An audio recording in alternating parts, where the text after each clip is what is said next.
Hey, what's happening, guys? It's Dean from Electronisounds. Thank you for joining me today. I'm making a dub techno track inside of the AKAI Force, and I'm taking you with me every step of the way. This is episode 9, making a dub techno track inside of the AKAI Force. The first thing I'm going to work on today, guys, is I'm going to work on a little bit more EQ, and I'm going to rename the rest of our clips. I know this can be a little bit tedious, so we're going to go ahead and do a time lapse of me doing that rather than having you sit through it with me. Check it out. I'm going to get to some more EQ work, and I'm going to relabel all of our clip names to be accurate where I'd like them to be. Thanks for tuning in, guys.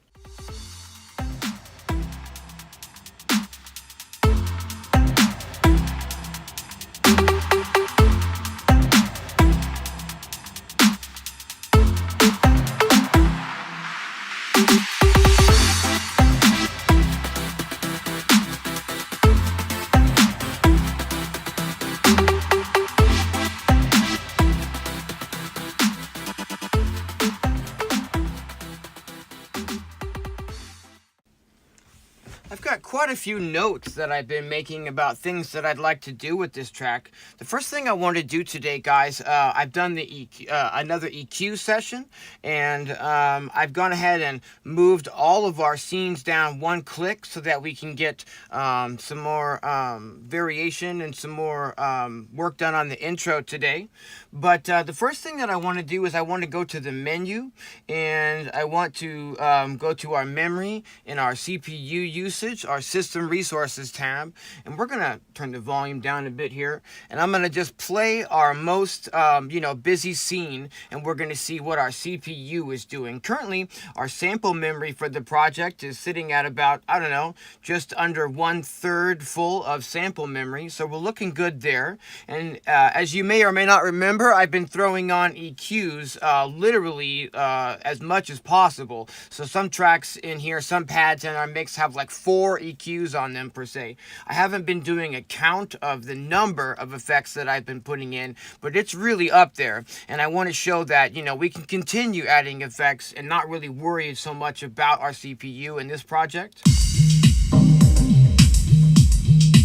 Even with everything that I've done so far, and with the countless EQs that I've put in, and tons of effects, and the mother ducker, and stuff on the master chain and whatnot, tons of EQs, I can't stress this enough. We're really only running at about 17% to 20% CPU here, and we've got plenty of room to add more samples into the mix as we go. So everything is looking great there. This is definitely something that you'll want to keep track of as you're making a project. As this system, CPU number gets up to about 50+% or more, you may, want to start rethinking how much effects you're putting into your mix and whatnot. The effects in here that are going to suck up the most CPU is going to be stuff like reverb. So you definitely may want to use, a global reverb send on the mixer and use your send channels rather than trying to drop a whole bunch of reverbs on like individual pads. That's going to get your CPU going up faster than anything else. So note 1, check on that. We've done that, guys. Let's see what else we can figure out today. So I've given us an extra row to work with for our intro, and what let's do is let's start by copying our intro chords into that scene, and let's also copy our intro hats into that scene. And let's see what that sounds like. Let me also copy our intro effects into that scene, but let me go into this clip by selecting that clip and hitting clip. And then what we'll do is go to the Events tab, go to the Selection tool, and I will delete this first crash that I know is there. And then we'll just leave both of our vinyl noises, and then we have our melodic riser coming in on bar 5. Basically what I'm trying to do is extend the intro and give us a really ambient first 8 bars that don't have like the kick drum at all, and then we'll just sort of progress into the song a little bit slower, hopefully.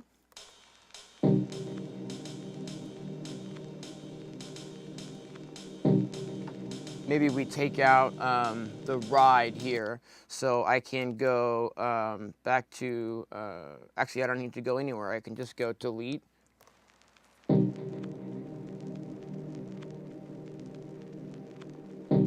Yeah, this is getting there for sure. I'm gonna change my angle so that I can see maybe just a little bit better what I'd like to actually do here. I'm gonna go ahead and select our chords clip, and this will be now our very first beginning of the track. So these first two can be deleted for sure. Shift and delete. This way we've got 4 bars of kind of just vinyl noise to get the listener ready for some other stuff. Okay, cool. Now we've got that riser coming in there. Okay, here's what let's do. Let me get to the move around to those chords. And those are, I think what we're going to want to do is delete all of these for now, and maybe not even, let's see here, shift, delete, and let's just play this again. I'm going to leave those chord hits for now because they may be so mellow that it's fine. We might delete that second one. Let's see here. So 4 bars of vinyl noise.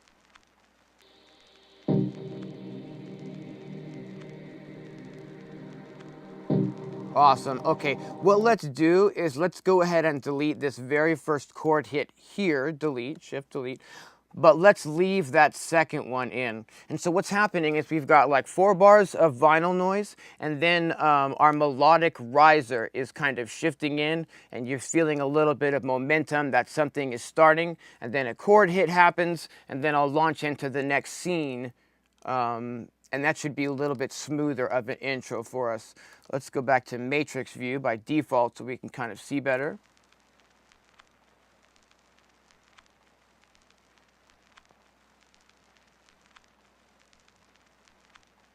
Here comes our melodic riser, which I'm going to do more of a fade in on in just a sec.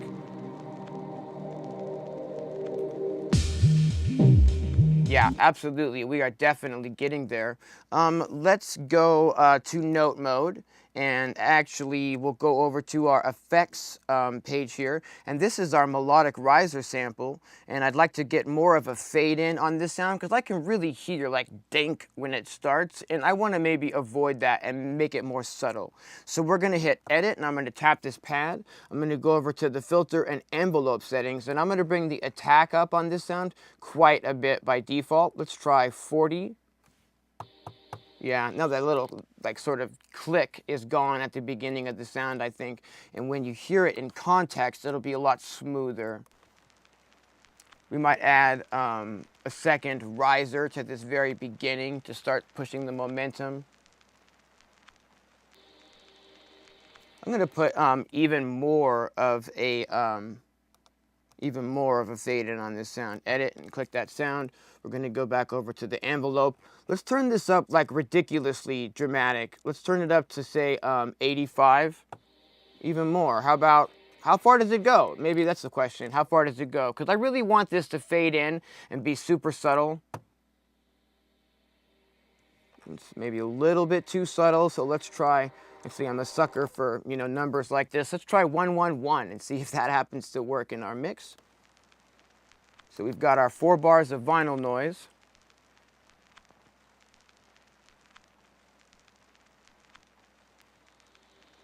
Oh, that is what I'm talking about. And now our melodic riser just starts coming in super slow. And that chord stab. Right, okay, good deal. What let's do, whoops, I've gone into the load screen there by accident.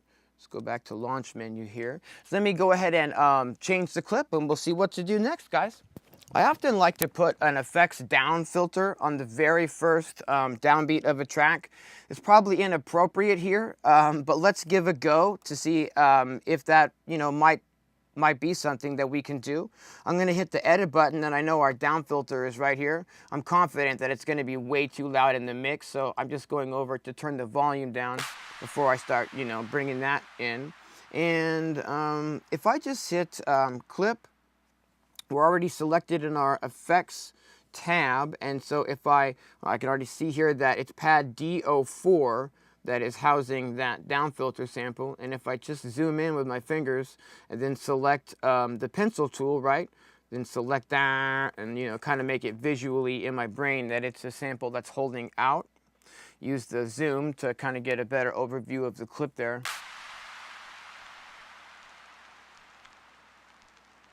Yeah, actually kind of am vibing this, you guys. Let's go edit and touch this down filter again and go over here and bring the master down a little bit. Let's bring the, actually there's not much in the mix that's competing with this frequency now, so I'm not going to pan it. We'll leave it just straight up and down.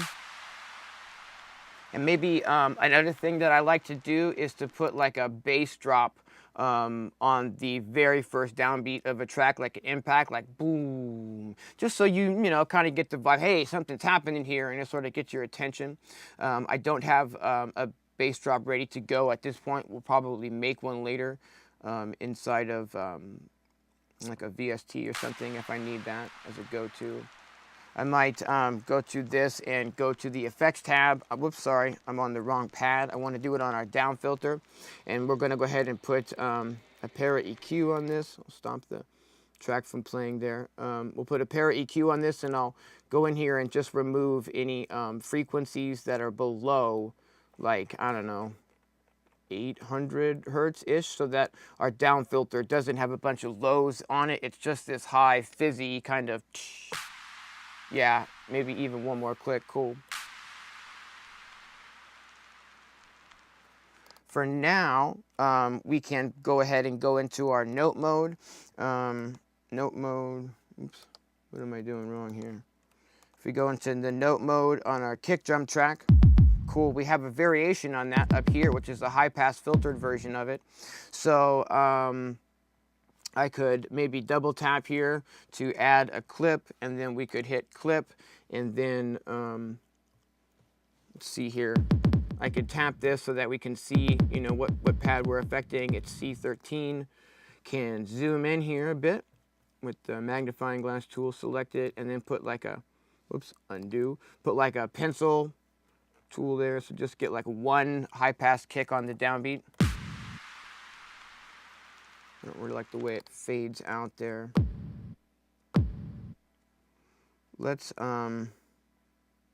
deal with that later. So for now, we can just go Shift, Delete, and worry about that later. Let's go ahead and go into the next scene here.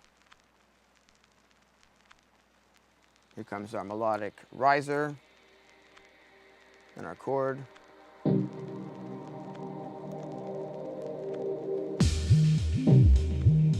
Definitely getting there.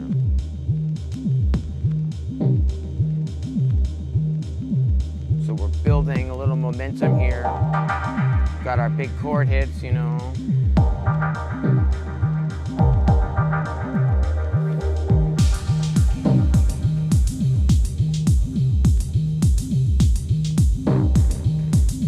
Okay guys, what we've got is there's these intro chords that are happening on the second scene, the real long chords that we have running through the Big Sky reverb.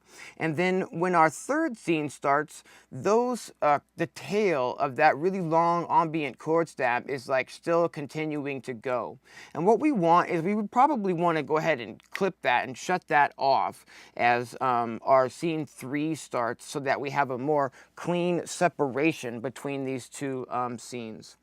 Now what let's do is, let me show you what I'm talking about here. If I solo this track, and then this is our chords track, and then if I launch scene 2, right, that's what I thought. You've got the big tail there. Now when I launch into the next scene with this soloed, these are all still going to be hanging in the air. Listen.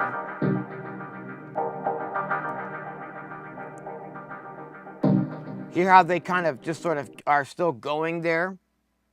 Let's see if we can't make an adjustment on that so that that's not the case. Let's see here. It's the second scene.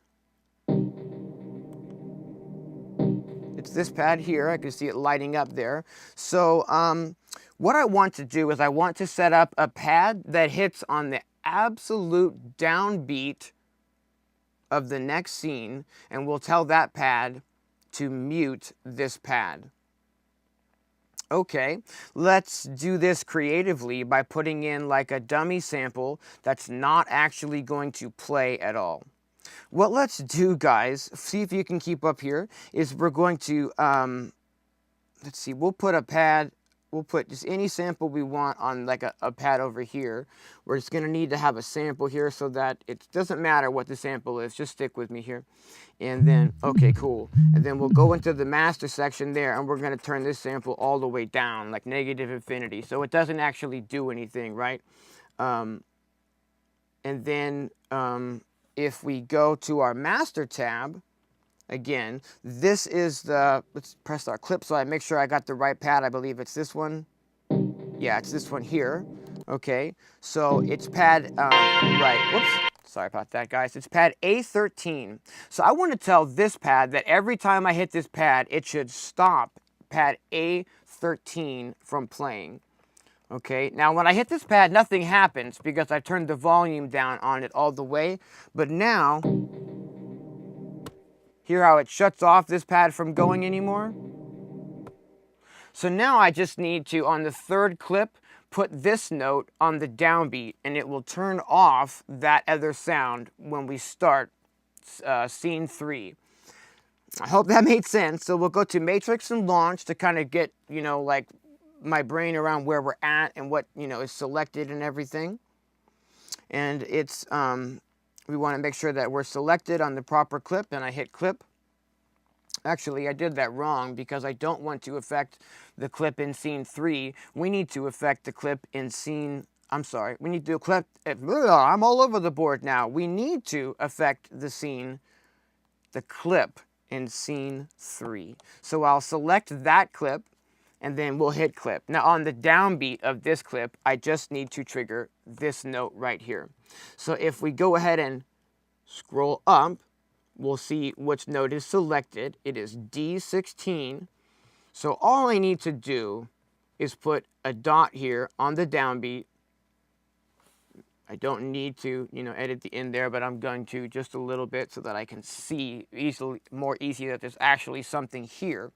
And what we can do is if we go back to our launch in matrix mode and I launch scene 2 with our chord still soloed, and we let this play, here's that, you know, tail in the air.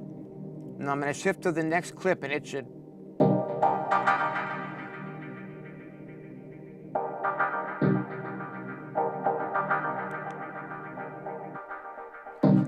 Exactly. So it cuts off that hanging texture in the air now, and we're a little bit more free and clean to get into our next clip. I think that's definitely a good thing. And let's unmute this and sort of hear that in context now. It should be a cleaner transition between scene 2 and scene 3. And I'm definitely, you know, something that I do is focus on those transitions at all times.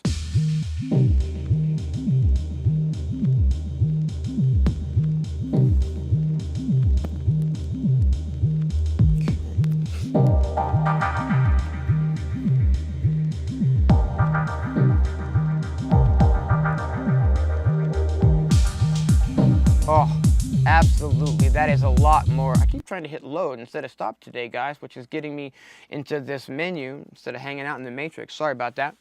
That's exactly what I'm talking about. And we'll keep doing stuff like that with like the sounds that we're using as risers, or if things are like bleeding over into the next section as we move into the next scene, we'll typically set up a pad to mute those things. Not always, but typically, so that those, you know, transitions between the scenes are as smooth as I can possibly get them. Okay, let's move to a different clip and we'll see what else we can do today, guys. Something else I've been trying to figure out, you guys, is just exactly how to show you my workflow, because I don't typically work exclusively in one thing and try to do like everything in that thing per se. Like, I'm not trying to do everything inside of the Force per se. I'm trying to utilize the tools in my studio that I have available to me to get, you know, the track to do what I want it to do. I don't really care if I, you know, do those sound design things inside of this box or inside of a box over here or a box over here. One of the things that I like to do a lot is to put in a white noise riser to my tracks, and I get a little bit of sidechain pump on that by default. And I use the Silence VST to make these pumping noise risers, and I use a multi-band sidechain from Vengeance Sound, although the multi-band is pretty much irrelevant here in this particular instance. And what I do is I just sustain a white noise sound, and I run a filter on that, which you'll hear in just a minute, and I put a really gentle amount of that pumping effect into baked, right into the sample. And so with a little bit of adjusting, we're going to try to get that happening, something that'll work in our mix. And I'll render this out and import it into the Force for us to use.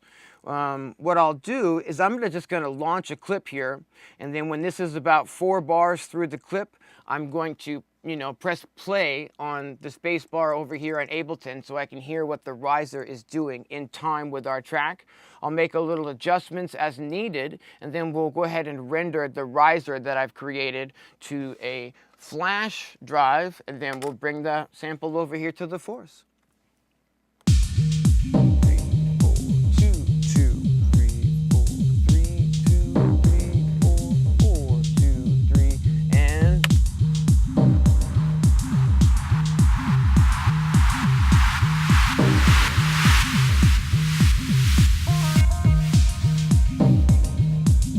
render that, the beat, the pumping will be exactly in time here. I'm just doing it manually now so I can see just how much the cutoff is actually lifting up, and I can make some adjustments on my preset situation here as needed. So I'm going to make it so that the filter doesn't open up quite as much, and that it takes a tiny little bit longer to do that. And I'm just going to test this out one more time, and I think we'll be good to go here. 2, 2, 3, 4, 3, 2, 3, and 4, 2, 3. Here we go, and 1.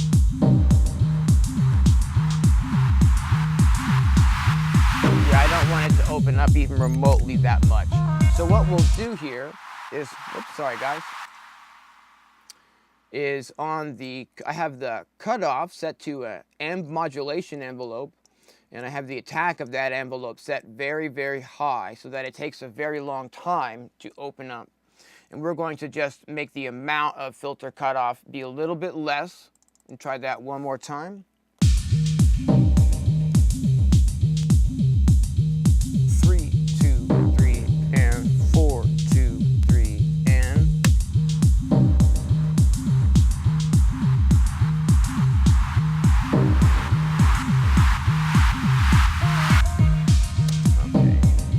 pretty much what I'm looking for, guys.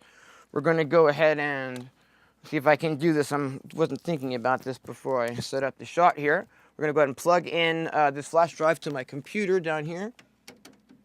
Okay. And now we can go ahead and just render this out. I'm going to render this out with no tail, meaning it's gonna play the my mic seems like it's muted there. It's gonna play the 4-bar rise up, and then it will stop, and we won't record the the effects or the any sort of trail off after that. It's going to be a mathematically 4 bars even riser. I had the tempo set a little bit off inside of Ableton. Our tempo was 104 BPM, and now I've got Ableton's tempo the same. I'm going to export that audio video.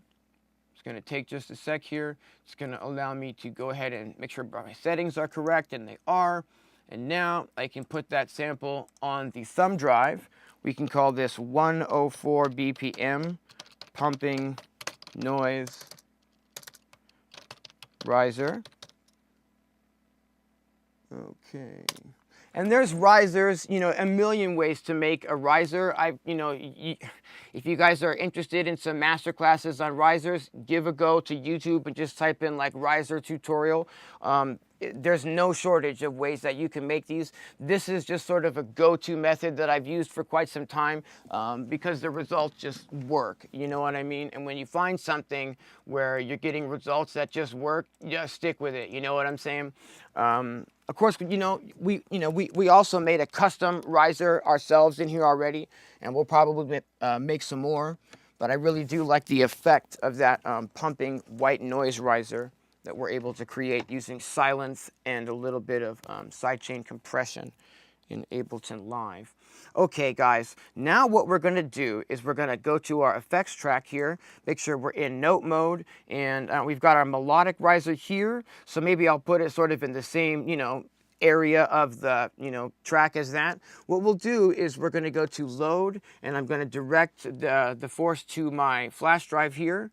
And then there it is, 104 BPM pumping noise riser. And if I just tap this pad here and hit load, there's our pumping noise riser in the mix. And that's what we want. First things first, let's go ahead and safely eject this flash drive so that we can remove that from the back of the force. Just gonna hit the eject button next to that and we'll eject that drive. Pop this right back out again. Okay, and now we want to edit the sample that we just brought in, the pad rather, so I'm going to hit edit and tap this, and we're going to go to the LFO modulations tab, and I'm going to make this a note on, so that when I hit it, nothing happens. We have to hold it down for it to actually play. We're going to go ahead and go into the menu. We're going to go to sample edit. There's our sample, looking pretty good there. I'm going to bring the volume up on this, maybe just a touch on the actual sample itself. Cool, that looks really nice. And now this is a 4-bar, excuse me, in dry mouth up in here. This is a 4-bar pumping noise riser, and I'd like to put it in a few different places. Let's go ahead and see if maybe in our very first intro clip, where there's no drums now and just the vinyl and our chords, if maybe we can get away with putting it there to help sort of build into that first kick drum, if you know what I'm saying. We're going to go to edit, make sure that we're on the right pad that I want to be on.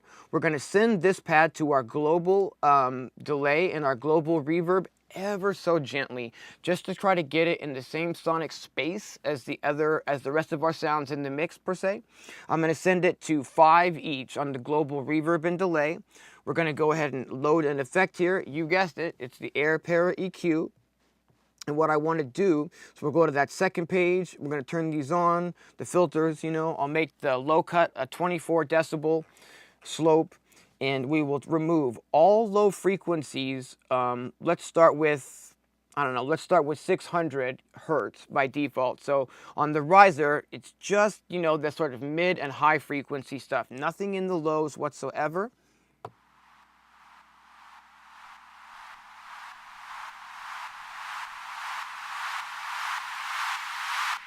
This is really good, and it still trails off because even though we didn't render the tail, we've added our own by sending it gently to those effects. I'm going to put these down to 3 by default, so it's very subtle.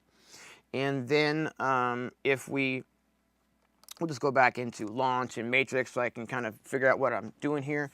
I want to select this first clip for the effects, right? And if I go into clip, we can see what's happening there. We've got our down filter on the downbeat, we've got our vinyl noise and whatnot, and then on the downbeat of bar 5, we've got our melodic riser that we made. Let's go into note mode here. Our melodic riser that we made, and we just want to hold this pad down, which is right next to it. So I'm going to zoom in just a little bit here.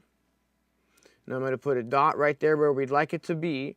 And then I'll go to the select tool, make sure that end is selected, and it is. And I'll just zoom over here to the end here. Whoop. Cool. I think that's it. We can now maybe play that and see what it sounds like, see if we like it in this scene, or if we don't like it in this scene. I'll go to matrix and launch. So we've got some vinyl noise happening. Hope you guys can hear this okay.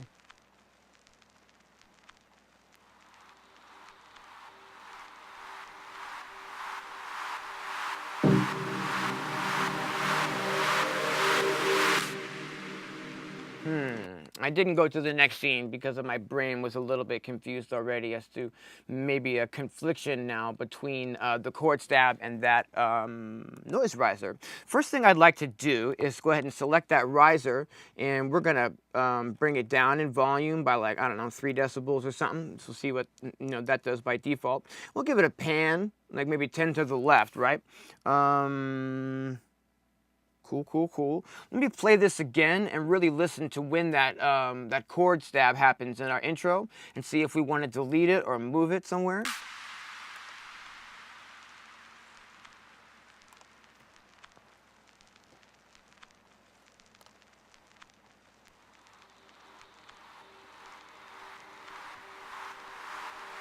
I'm actually thinking that maybe if we move it over to right there, that it might be in time with the...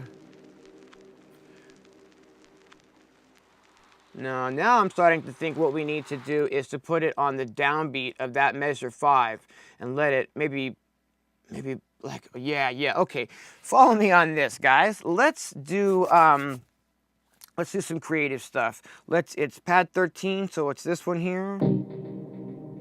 I think that's 13. Yeah, okay, cool. It is 13. We're irrelevant. Oh, but see, wait, it only... No, okay, we still want for the next scene. Okay, sorry about that. This is why it's difficult to do stuff in real time, because I have to think through it as I'm trying to tell you guys how I'm thinking through it, per se. And that's kind of a challenge. I'm going to copy this pad, and we're just going to put it in its own section so that it's obviously, something different, okay? And what I want to do is I want not to trigger this original sample in the first scene, but I want to trigger this one instead, and we'll show you why. So this pad is on, whoops, I'm gonna figure out what pad numbers this is A13, and what I'd like it to be doing, select that, probably doesn't matter rather, is I'd like to be hitting B8. Okay, so I'm gonna select this, and I'm gonna go transpose, and we're just going to scroll that up to B8. And now in the intro, when our chord hits, it's going to be hitting on this pad here and not this pad over here. And here's why we did that. I'm going to go edit and tap this pad, and I'm going to go to the effects section, and we're going to drop a delay just on this chord hit, so that when this chord hit hits, it's going to ring out a lot and fill out the second part of our intro, the second 4 bars there. So somebody suggested that I start digging into some ping pong delay. We've already done that twice now. Once I did on camera, and once I did just a minute ago in the time lapse. I added a second ping pong to one of the chords. And now we're going to do that again. We're going to go to delay, ping pong, select. Okay, now this is just on this pad alone. I can't stress this enough, guys. You can just keep dropping effects and EQs and different, settings here onto the pads. 4 per pad, and there's tons of them in here. Bit crushers and distortions and flangers and choruses and, tape delay, all kinds of good stuff. This is the ping pong delay, and we'll just go ahead and open that up. By jump, it sounds like that, but these all have presets, so we can see if any of the presets sound interesting by the names. This one's just called ping pong. Let's try that.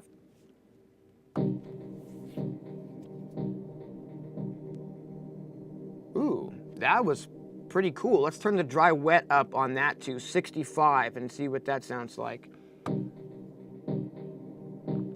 I see. The more dry wet, the more it's actually bringing the volume of the hit down in the mix, and I don't really want that.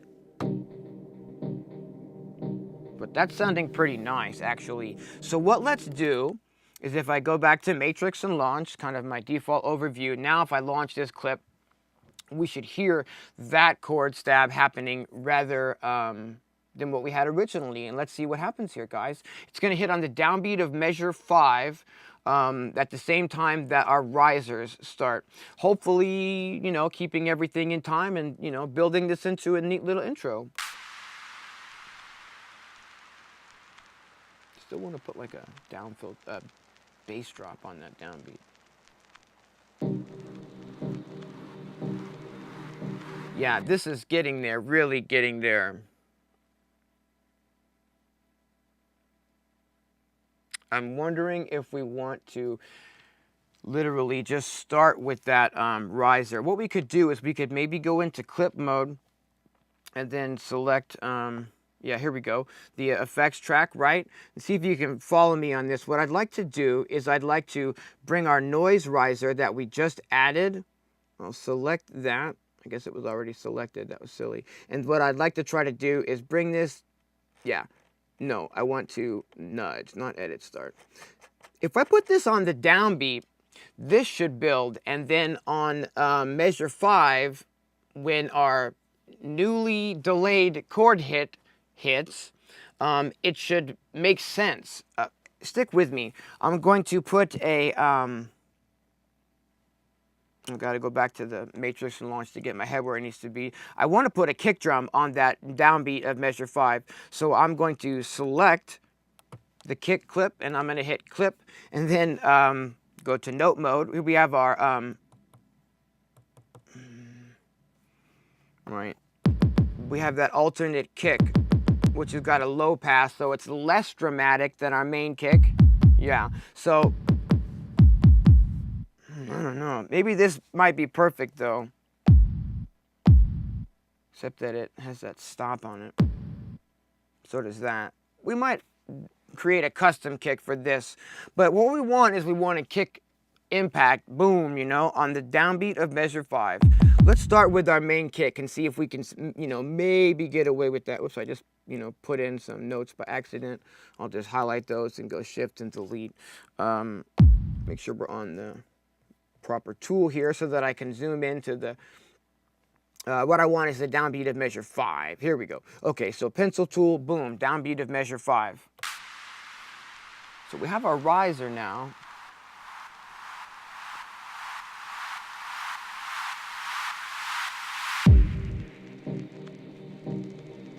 Yeah, this is really getting there. Okay, what let's do is let's bring our riser down in volume. So I'm going to go to the note mode on this page so that I can select our riser, edit, touch that riser, go to master, and I'm going to bring the volume down on it quite a bit more because we're using it now in the intro section, and I don't want it, you know, super loud. We're trying to build into all that loud stuff. We don't want it loud off the jump. I'm going to go to the effects tab. We're going to open that EQ, go to the filters page, and I'm going to see about reducing everything below about 1,000 hertz. So it's even, you know, less low frequency content and even, you know, more of a minimal sound in the mix. And let's see how that's starting to sound. Actually, yeah, here's what we want. Okay, hold the phone. If I take that down filter and put the down filter instead of on the downbeat of measure 1, but on the downbeat of measure 5, so that the only thing we hear in the beginning is just some random vinyl noise and a riser telling you that something is happening. We'll get more impact as measure 5 hits and that down filter hits with the chord stab. Okay, thanks for your patience, guys. This is what it takes for me. So here's our down filter. And if we go into that clip, we can literally, it's already highlighted there because I've touched it, and I can just go nudge, and I can put this on measure 5. And now, the only thing that's left is on our kick track. Didn't I put like a kick on the downbeat? I didn't. Oh, well, even better. All right, let's check this out. Matrix and launch.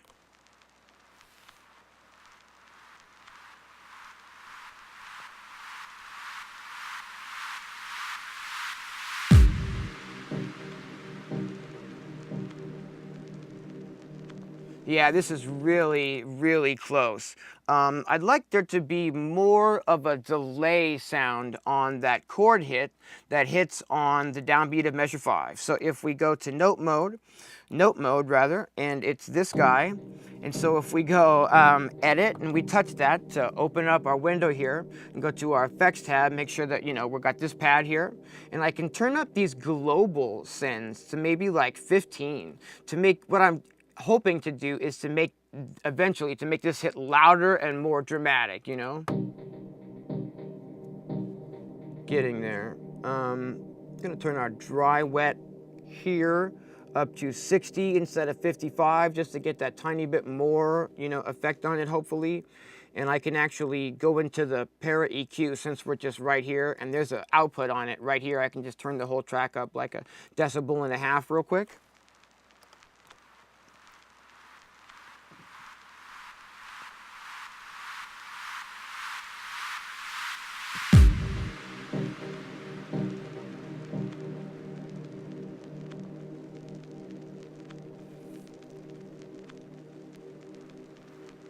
I'm going to bring this up in the mix a little, master, and bring that up in volume.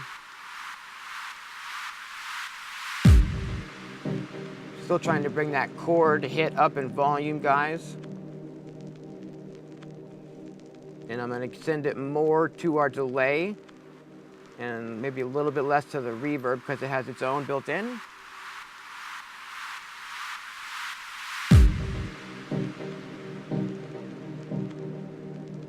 Ooh, that's sounding a lot more like what I'm looking for.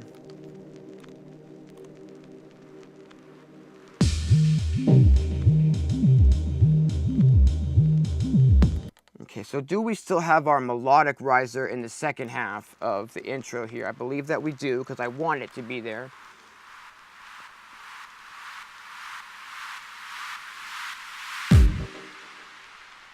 You know, for Pete's sake, I'm soloing and stuff when I don't want to be, guys, so sorry about that. I'm just trying to get to our track and just verify that that melodic riser is still there, and it is. And what I think I want to do is to maybe repeat this riser, or no, we'll make a different riser somewhere along the way so that we don't go 4-bar riser into the exact same 4-bar riser for our intro clip. Let's just hear this one more time and see that we've got it, you know, pretty good for now.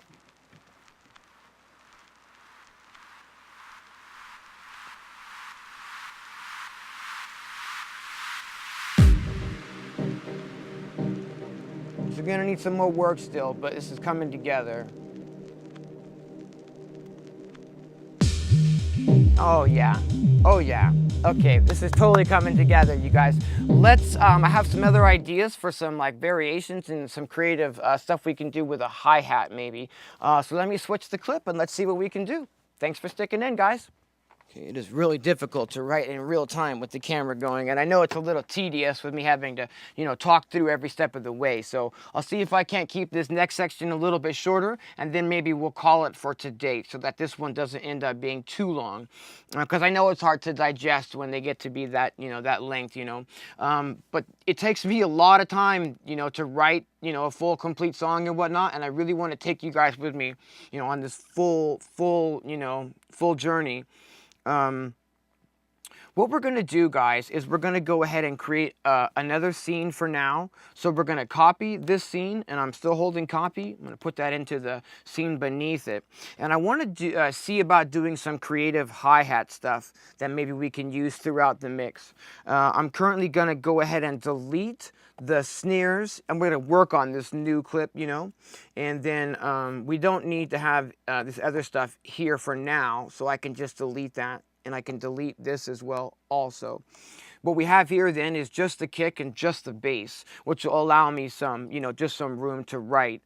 In fact, maybe because I'm not literally trying to write the next scene that goes here, I'm just trying to do some creative sound design. So maybe to keep it separate, I could just copy these, put it down here, and then delete that one for now so that it's, you know, down at least separated from our actual song, which I am trying to create an order, you know, per se. This is going to be, you know, pretty dramatic stuff, potentially. So I'm going to go ahead and save everything that we've done up until now. We'll hit save and hit project. Again, just in case there's like a power outage, or I mean, who knows what could go wrong. I don't want to lose anything, so I'm a chronic oversaver. We're going to go ahead and tap here to get ourselves a clip. And then we're going to go, actually, we're not going to go into this clip yet. We're going to get creative with some samples, guys. What I want to do is go into the menu, and I want to go to Sample Edit. And on our tops, it's our main tops loop from, you know, just a really clean hats kind of thing. We've got that. I think that's probably what we're going to chop up and work with. But let me listen to the other stuff we've got here just to see what we've got.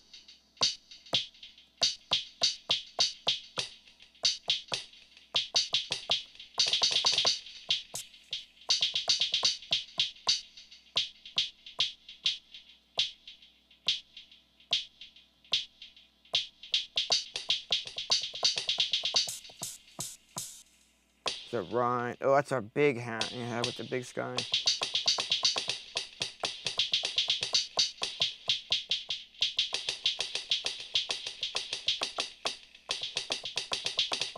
This is actually pretty good. Okay,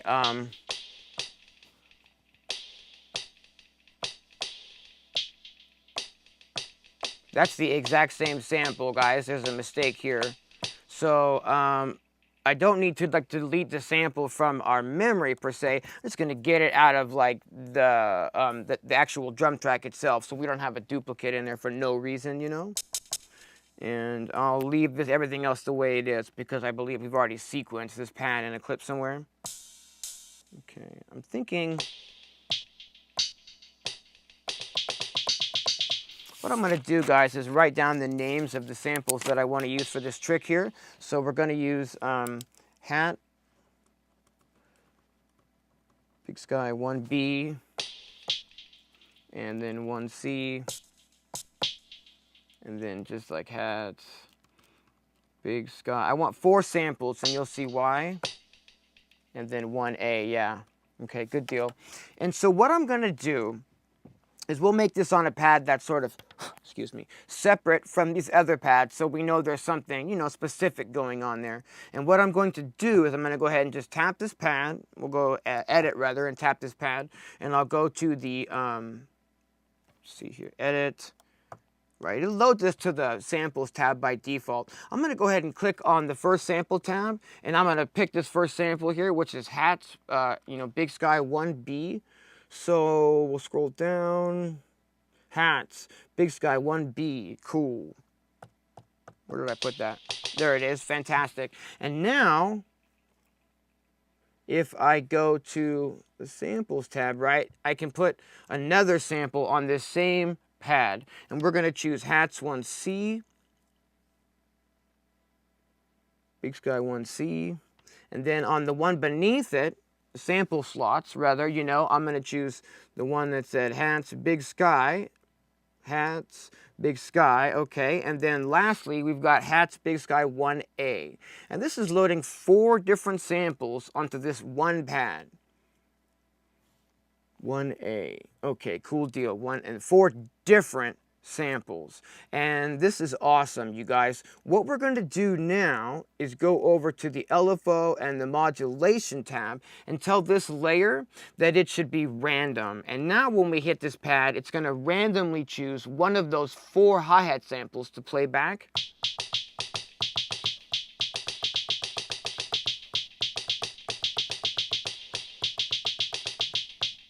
So you can see that we're getting a little bit of, you know, different hi-hat action happening. And this is definitely something that you can utilize in the Force when you've recorded yourself a whole bunch of variations of the samples and whatnot.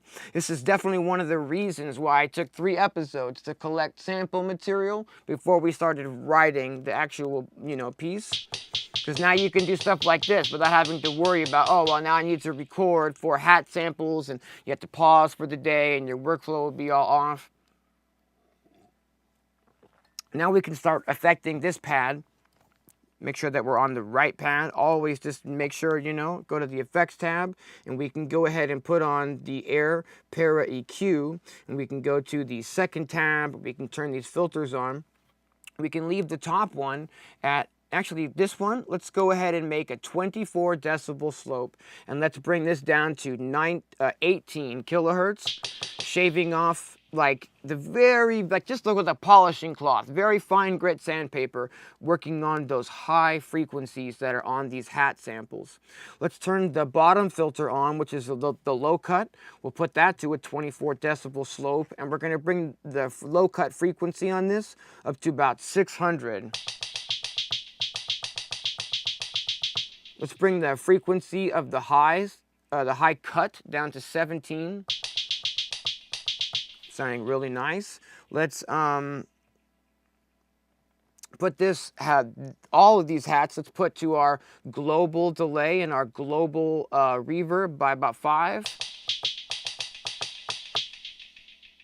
Now we're really getting somewhere with like creating something unique and custom that we created from scratch, you know what I'm saying? We'll bring this down in the mix.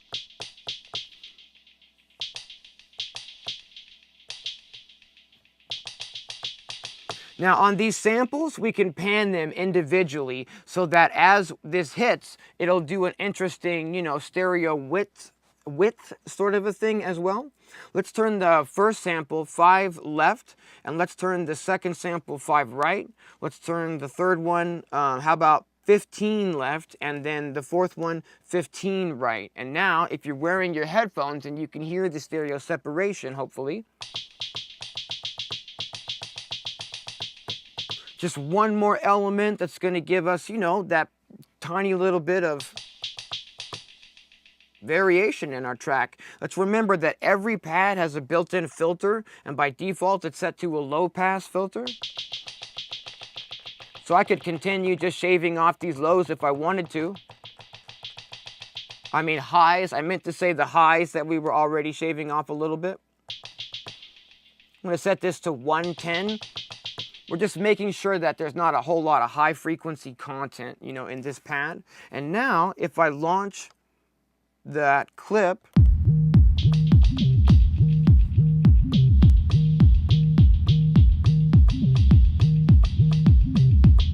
now as I play it, it puts out a random combination. We don't know exactly what it's going to do, you know?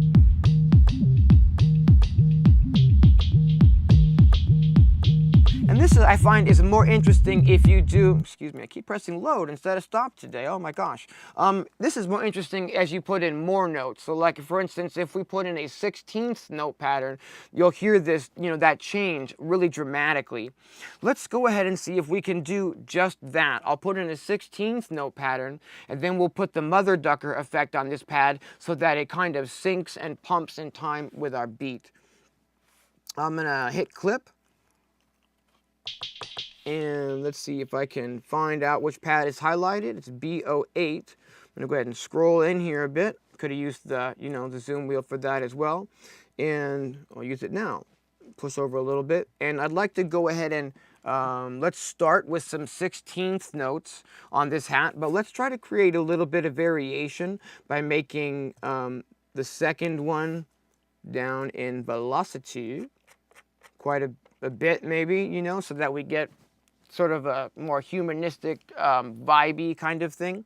And now also, when you put in a pattern that has 16th notes, that's where you can really start utilizing the built-in swing and shuffle and groove and stuff in the Force. And we'll do that in just a second as well. So I've got the second 16th note on these hats down in velocity now. So when I copy these two notes and I shift and duplicate them out, now we get a variation in the velocity of those. And I can just duplicate these out real quick all the way across the 8 bars. Cool. And now when I press play, we're going to hear these, you know, hats banging away on 16th notes. Excellent. By default, we're going to turn the volume on this down just a little bit. And you can see that that's affecting all 4 samples at the same time. I'm on headphones, as you can see, so I'll probably do a little bit of, you know, tweaking this track when I can hear it a little better on my speakers as well. But for now, we'll go over to the effects tab, and we're going to add the mother ducker here, which will immediately give this some vibe, and you'll see what I mean. I don't know if you can hear that, but we've already got some groove now as it's ducking the volume of our hats every time the kick hits. So we start doing this very subtly, and it just starts grooving a little more. I can, you know, heighten the pump on these hats if I turn the threshold down.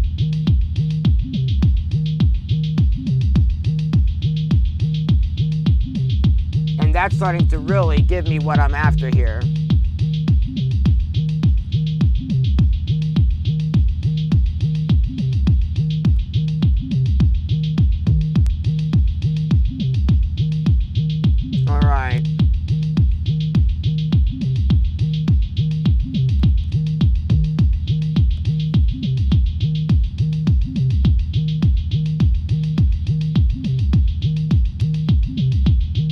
That's all sounding pretty good. Let me hear this on my speakers. and might need to make a few adjustments or do a little bit of EQ on this track as well. And I'll do that off camera so that you guys don't have to suffer through that. I'll see you in just one sec. I went ahead and got the hats EQ'd a little bit better, did a little bit more of the mother ducker effect on them, and got them where I consider to be a little bit more seated in the mix. They sound a little bit like this now.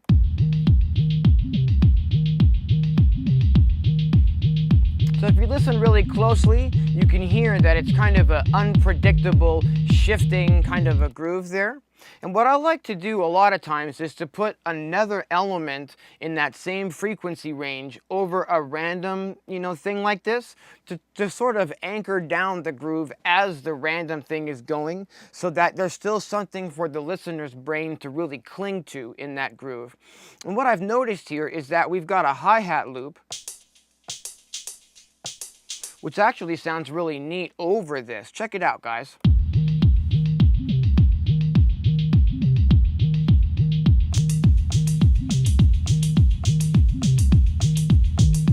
And as the hats that are random are shifting, they kind of combine with this little upbeat groove and sort of further emphasize, I think, the sort of boom chit kind of flavor here.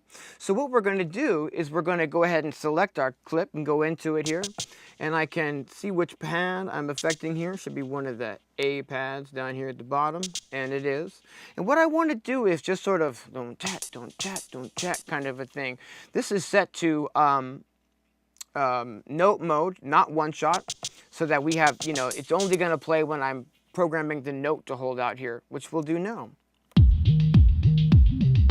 ahead and zoom in and use the pencil tool to start dropping in, to start dropping in the note where I actually want it. Now I'll select all 4 of those and we'll edit the end, and I believe we've got it. That's exactly what I want. So what we'll do is we'll go shift and duplicate, and then I'm just gonna, nudge rather these over, and we'll go duplicate, click, click, duplicate, click, click, duplicate, click, click, and one more. And now we have that going for all of the 8 bars. Okay, so this pad is a little bit loud in the mix, so I'm gonna hit edit and touch that pad. We'll go to the master and I'll bring the volume down.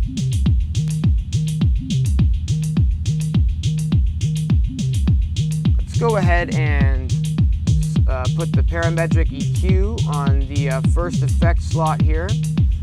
Open that up. We're gonna turn the high cut down to 18.1 on a 12 decibel slope. The bottom one we'll turn on, put to a 24 decibel slope, and bring out everything beneath about 600. So on our new hats, there's absolutely nothing hiding beneath the 600 hertz range that would potentially, conflict with any of our other sounds in the mix. And now we can go into the second slot here, and we can scroll down to the M section, and we can put the mother ducker on this track, which is just going to ever so slightly continue, emphasizing the groove here. I want to set the release time on this mother ducker the same as we've been doing with the rest of them. So I'm going to go to the mixer and find one of the mother duckers that we put in an older session. I'm going to bring that one up. The release is 72 milliseconds. So if I go back to edit the pad we just put the mother ducker on and open the mother ducker and put that release time to 72 milliseconds. If you missed why we did that, it might have been episode like 5 maybe that we explained that. But what I do is I try to set the release times. If there's a milliseconds, setting inside of the effect that you're working with, you can set that millisecond setting to match your tempo. I use a website called musiccalculator.com, and that helps me to, I'll punch in like our tempo of 104, and then we'll see maybe like what a 30-second note or something similar is in milliseconds, and then we can maybe start dialing in mathematically some release times and things like that of our effects, to really be mathematically in time with our beat, which is a good thing in my opinion. You can see here that we're getting just a bit of attenuation on this sample every time the kick drum hits, which is what I want. Now, even though it's actually not really playing when the kick drum is playing, it still is gently affected by putting that mother ducker on it. And we're going to go ahead and mix this a little bit still. We're going to hit edit, go back to the master, and bring this down in volume some more. Go back to that effects tab and bring up the EQ. Maybe bring down our high cut to about 17.2. So we're shaving off a little bit more of the high frequency content on this sound. I think it's pretty close. We're gonna just bring it down in the mix a little still. And I'm gonna just do one more thing, which is I'm gonna look at the panning on this pad in general versus the panning on this pad in general. They're both set to 0. So I'm gonna turn this pad to 5 left and this pad to 5 right to further just give them a tiny, tiny little bit of separation in the mix instead of trying to hit in that exact same spot in the stereo mix.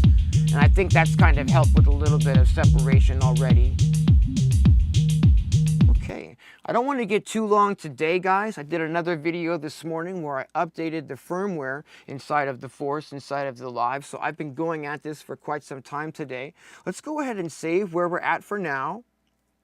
And let's sort of do a recap of what we've done so far. We'll go back to Matrix and Launch mode. We've created the basis of a new scene down here just now, working creatively with some hats and stuff by putting the samples to a pad and shifting them around randomly. We cleared out a brand new empty slot here in the row of our scenes and started a more minimal intro scene to build into the rest of our track with. Let's go ahead and hear everything that we've got so far, guys.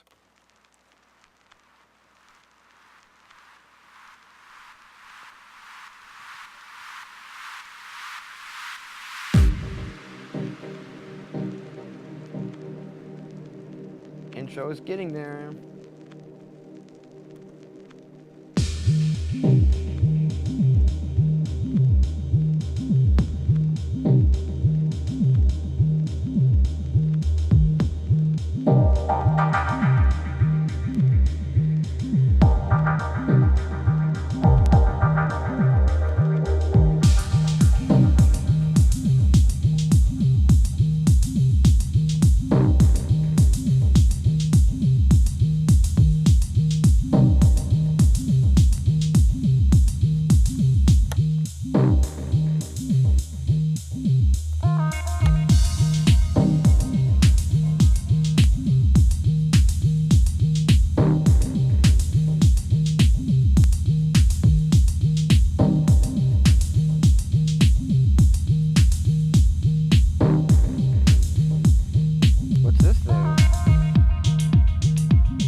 Definitely moving in the right direction. Okay, you guys, thanks for sticking with me. This has been episode 9 of how I'm making a dub techno track inside of the AKAI Force. We will see you next time with episode 10. Thanks for sticking around, guys.